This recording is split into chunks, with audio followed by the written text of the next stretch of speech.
బాలకృష్ణకు పెద్ద సమస్య వచ్చి పడింది. అది కూడా ఎవరి వల్ల కాదు, ఆయన ఇద్దరు కూతుర్ల వల్లే పెద్ద తలనొప్పి వచ్చిందట.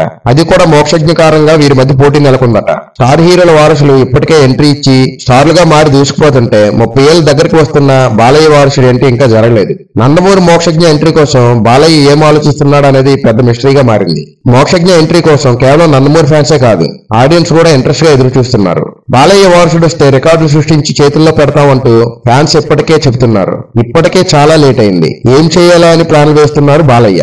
రీసెంట్ గా గ్యాంగ్స్ ఆఫ్ గోదావరి ఫంక్షన్ లో కూడా తన వారసుడి ఎంట్రీ గురించి హింట్ ఇచ్చాడు బాలయ్య. మోక్షజ్ఞ ఎంట్రీ త్వరలో ఉంటుందని చెప్పారు. 5-6 కథలు కూడా రెడీగా ఉన్నాయట. కానీ మోక్షజ్ఞ జాతకం ప్రకారం వచ్చే ఏడాదిలో ముహూర్తం ఫిక్స్ చేశారట బాలయ్య.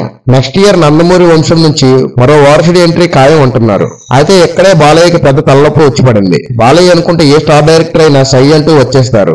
నిర్మాతలు ఎవరైనా మేము లాంచ్ చేస్తామంటూ ముందుకు వస్తారు. ఆయన అడగాల్సిన అవసరమే లేదు, ఇంటి ముందు క్యూ కడతారు. కానీ అందులో బాలయ్య ఎవరిని సెలెక్ట్ చేస్తారనేది ఇప్పుడు $1000 ప్రశ్నగా మిగిలిపోయింది. ఒకానొక టైంలో బాలయ్య డైరెక్ట్ చేస్తారని టాక్ గట్టిగా వినిపించింది.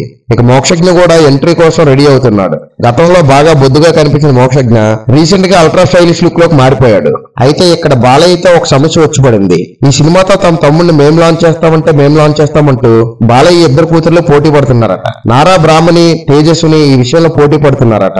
తమ్ముడు సినిమాని నేను నిర్మిస్తా అని పోటీ పడుతున్నారట బాలయ్య కూతుర్లు. ఇక బాలయ్య చిన్న కూతురు తేజస్వి రీసెంట్ గా నిర్మాత అవతారం ఎత్తింది. ముందు నుంచి అమెరికా సినిమాల పట్ల ఆసక్తి ఉంది. దాంతో తన తమ్ముడు మోక్షజ్ఞను తానే లాంచ్ చేస్తానంటూ పట్టుబట్టిందట.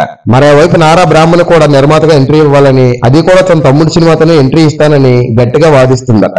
ఇద్దరిని సంజాయించలేక బాలయ్య తలపట్టుకుంటున్నారని సమాచారం. ఇక మోక్షజ్ఞ హీరోగా లాంచ్ చేయడానికి బాలయ్య ఓ ప్లాన్ వేశారట. తన సినిమాల్లో ఆల్ టైమ్ హిట్ గా ఎవర్ గ్రీన్ సినిమాగా నిలిచిన ఆదిత్య 369 సీక్వెల్ ద్వారా తన వారసుడి ఎంట్రీ ఉంటుందని తెలుస్తుంది. ఈ సినిమాకు ఆదిత్య 999 అనే టైటిల్ కూడా డిసైడ్ చేశారని సమాచారం. మరోవైపు మోక్షజ్ఞ ఎంట్రీ విషయంలో దర్శకుల లిస్ట్ పెరుగుతోంది. పూరి జగన్నాథ్ తో పాటు బోయపాటి, బాబీ, అనిల్ రావిపూడి ఇలా చాలా మంది పేర్లు వినిపిస్తున్నాయి. మరి బాలయ్య చివరిగా ఏం నిర్ణయం తీసుకుంటారనేది ఇంట్రెస్టింగ్ గానే మారింది. ఈ వీడియో నచ్చితే లైక్ చేసి ఇలాంటి మరిన్ని వీడియోస్ కోసం మన ఛానల్ సబ్స్క్రైబ్ చేసుకోండి.